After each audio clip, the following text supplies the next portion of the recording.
everybody. Welcome to Think About Thursday. And today's topic is habits to help you work towards your health goal. Now, some of you may have noticed that over the last couple of weeks, I have been working on talking about I am working on my group program, which kicks off next week, which is very exciting. But that's not what I'm here to talk about. One of the things I have been talking a lot about lately is goals, health goals for individuals, health goals for the year, New Year's resolutions and so on, because those things obviously pop up at this time of the year. And last week I talked about, where's my little list? Making a plan for success. So I thought, well, it would be quite timely, therefore, today to talk about what are not so much the habits themselves, how do you create habits that will help you work towards your health goals? Because let's face it, when we decide that we want to improve our health, the first thing we do is, we know this, I need to change those habits that aren't serving me. So we want to build some nice new healthy habits and we want to be able to stick to them. And that's often easier said than done, right? Quite often we know exactly what the habits are that we want to build. We want to get lots of sleep. We want to drink plenty of water. We want to eat lots of fresh fruit and vegetables. We want to exercise. We want to be the best versions of ourselves, so on, so on, so forth. But then we find ourselves mindlessly snacking in front of the TV maybe, or standing, sorry, I'm just turning my fan on, it's warm in here, standing in front of the pantry, opening it up and thinking, what can I eat, and just reaching for a biscuit or a plain rice cracker that really gives you no nutritional value at all. So we want to build healthy habits. We know what we want to do more often than not. What we struggle with is sticking to those healthy habits. We might stick with them for a day or two and then something derails us. And the mistake we make in this process quite often is simply not setting ourselves up for success.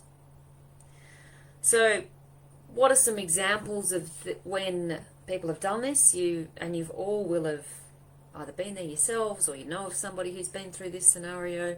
Weight loss is your classic example.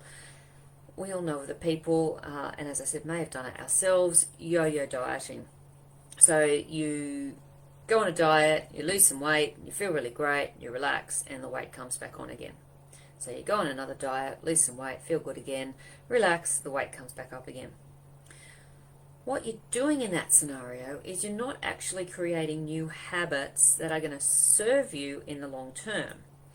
So you might be doing calorie restrictive dieting, maybe you're on a shake program for 3 months, and so the weight does drop off. But in doing that, you're not creating a habit that's going to continue on into the rest of your life. And so those beautiful weight loss goals that you had, they might come to fruition temporarily, but then they might disappear again. So we need to work out, how do we create and build and stick with the habits that will help us come towards our health goals. Now, there's a couple of people that you can check out that are really, really valuable when it comes to habit supporting information. And I'm going to share a few tips from them today. But I absolutely encourage you to go and check them out. There's James Clear. He's the author of Atomic Habits, and he's got a website, a book. He's got a big book. He's got a little mini version. Lots of information about ways to build habits and all down-to-earth practical advice. And Mel Robbins, who is an American, motivational speaker, amongst other things. She's a lawyer. I think she's an author as well, and I've stumbled across her recently and been listening to her podcasts, and she started a series of podcasts at the beginning of this year that were all around goal setting and habits and putting your best foot forward, so to speak. Now, the thing with people like that is it's really important when you are on a self-help journey, a self-improvement journey, a build your health journey, whatever the case may be, it's really important that you find someone to support you who resonates with you, or who you resonate with. Same difference. Is it the same difference? You know what I mean. So you need to find someone who resonates for you Because if you're going to be working with them or listening to them or reading stuff that they've provided, you need to feel comfortable that it's meaningful for you. And so James Clear, as I said, down to earth, sensible information. Mel Robbins just makes me laugh. She's really, really, she's open, she's honest, she shares lots of stories about her own experiences, and she's also very practical and down to earth as well. And so I listen to her podcast when I'm walking the dog or when I'm going for a run, and I find myself nodding and saying, oh yeah, that's good, that's really useful. So you've got to find the person who's going to help you, or who is going to make you nod along and think, yep, I can do that, I can do that. So I certainly encourage you to go and check out those two, James Clear, Mel Robbins, or find some other people, whatever works for you. So for today, I thought I'll just share a few of the little tips that I've read about from those two people or heard about when I'm listening to my podcasts, and see what you think might work for you. So Atomic Habits, which is James Clear's information, a couple of things that he talks about. Number one is our brains appreciate recognition and reward. So it's really important that you make a bad habit painful. And the easiest example of this is a swear jar. I'm not suggesting that everyone has to stop swearing. I myself quite enjoy a well-placed swear word. This is merely an example. But if you are using a swear jar and every time you swear you have to put some money in it, that becomes a little bit painful for you, right? So from a health perspective, what is it that you can do? Is it that every time you relax a little bit and eat 2 or 3 biscuits instead of just having one, for example, you put $2 in the biscuit jar? I don't know. You also need to make your good habits rewarding for yourself. Now that's sometimes, when you start to think about it, can be tricky, because if your good habit is to eat a whole lot of new vegetables and you don't really like vegetables, how do you think of it as rewarding?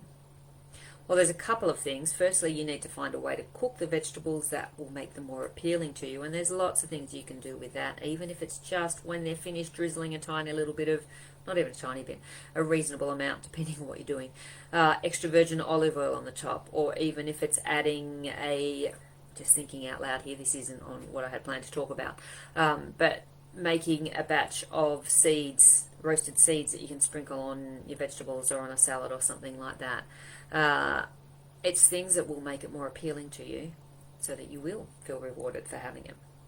Or if you're having a green juice and that's your goal, I want to have a green juice every day, you do need to make it something that you will enjoy. If it's big green juice, if it's a little shot of something and you're just shotting it down, then that's different. Work out, play around with different green juice recipes and work out what makes it taste nice for you. Or have a jar that you're putting $2 in, that you're actually saving up to buy yourself something nice at the end of the week or the end of the month, whatever the case may be. What is the reward that you are going to give yourself for the habit that you are wanting to implement? So that's one thing. Our brains appreciate recognition and reward. The other thing from James Clear that's worth mentioning is talking about your habit impacts how well it gets implemented. So, for example, again, I talk about veggies because, I'm a nutritionist and veggies are super important, and I'm always encouraging people to eat more veggies. If your goal is to eat more veggies, instead of saying, I just don't know how I can fit more veggies in, I don't feel like it, I don't want to chop more veggies, whatever the case may be, replace those sorts of words with, I'm going to feel so good when I have these veggies later on. And we do, right? Who doesn't feel virtuous if you sit down to a great big plate of nice green, freshly cooked, lightly steamed vegetables, not over steamed like they often are when I forget that they're steaming on the stove. Again, I digress. Think about the way you are wording your goals such that it is a positive outcome for you and you will do better with the implementation. So that's a couple of tips from James Clear's. There you go, see my notes. Mel Robbins. A few tips from Mel Robbins that she talks about, and she did a whole podcast with, there was 7 or 8 things, I can't remember exactly. I just pulled out a few of my favourites for this one in terms of what you can do to make your habit stick. So here's just a few of them. Number 1, make it visible. And the best example that Mel gave for this, which I really like, is if, for example, your goal is to exercise in the morning every day, 3 days a week, 5 days a week, whatever it might be, and you struggle to get out of bed, and you're going to argue with yourself when you wake up and think, oh, do I want to get out of bed? Do I not want to get out of bed? Put your exercise clothes, lay them out the night before on the floor beside your bed, or possibly on the floor in the bathroom if that's, you get out of bed and go straight to the bathroom, whatever it is, so that you see them straight away. So there is no decision to be made other than I am putting on my exercise clothes and I am going out the door. You see them, you'll do it. If you leave them back in your drawer, you're more likely to wake up and go, it's a bit cold this morning, I'm a little bit tired, I didn't sleep too well, maybe I won't do it today, and find excuses. So, make it visible, whatever it is that you're trying to do. If your goal is to drink more water during the day, make sure that you have a glass filled with water, or even a jug. A jug's even better. Get a great big jug and fill it with water in the morning, and then you can see exactly how much you're having every time you fill up your glass or your water bottle. But put it somewhere visible the night before even, so that it's there on the kitchen bench, next to the jug, next to the coffee machine, whatever it is that you go to first thing in the morning, on your desk, at work, whatever the case may be. You can see it, and makes it easier to stick to that habit. Track your progress is another one that Mel suggests. Now, you might make a chart to tick off each time you are doing whatever the habit is that you are wanting to build. So every day that you have 5 serves of veggies, if that's what you're working towards, you tick it off. Every day that you hit your target of 2 litres of water a day, you tick it off. Something to note when it comes to habit building, if you are really working hard on a new habit and you miss a day, that doesn't matter.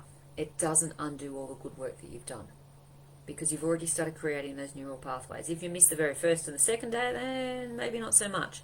But if you've been doing it for a week and then you accidentally miss a day, because we're all human and we all make mistakes, and you're still building a habit, that's okay. You just get back on the wagon the next day and you continue on with it. And all that benefit that you've built up with the week that you've already done will continue to have an impact as you move forward. So, missing a day doesn't matter. Tracking your progress so that you can see exactly what you're doing, and you get that little dopamine hit when you see it and you go, oh, check me out, look how many times I've had lots of vegetables this week. Makes you feel good, more likely to continue it. Third one from Mel, plan your day so that your new habit fits in. So what does your day look like? Where are you going to fit your new habit in? How are you going to make sure that it fits in? For example, many of you know that I am training to run a marathon. I've been training to run a marathon for some time now. I promise I will get there eventually. I have a very specific run training schedule which requires me to run 3 times a week, 2 of which are during the week, 1 on the weekend. So my 2 during the week, the best way to get them done for me is to do them in the morning before anything else. Because if I think to myself, I'll see how the day goes, I might get out at lunchtime for that run, or maybe I'll do it once I finished work this afternoon, or once the kids are home from school, I'll get onto it then. Guaranteed the day will drift away and I will find things to do and I won't get the run in. But if I get up in the morning and go out for my run and get it out of the way before I really get stuck into my day, then it's done. And for the record, I was never a morning exercise person for years and years and years. No, don't exercise in the morning. Kids came along, I started exercising at 9:30 because that's when I could go to the gym with the kids. It all worked for me really, really well. But I have discovered in the last year or 2 or 3 that I can actually get up and exercise in the morning.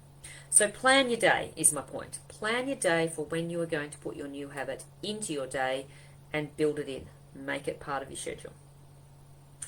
And then the last thing from Mel Robbins' perspective is surround yourself with people who are going to support and motivate and encourage you.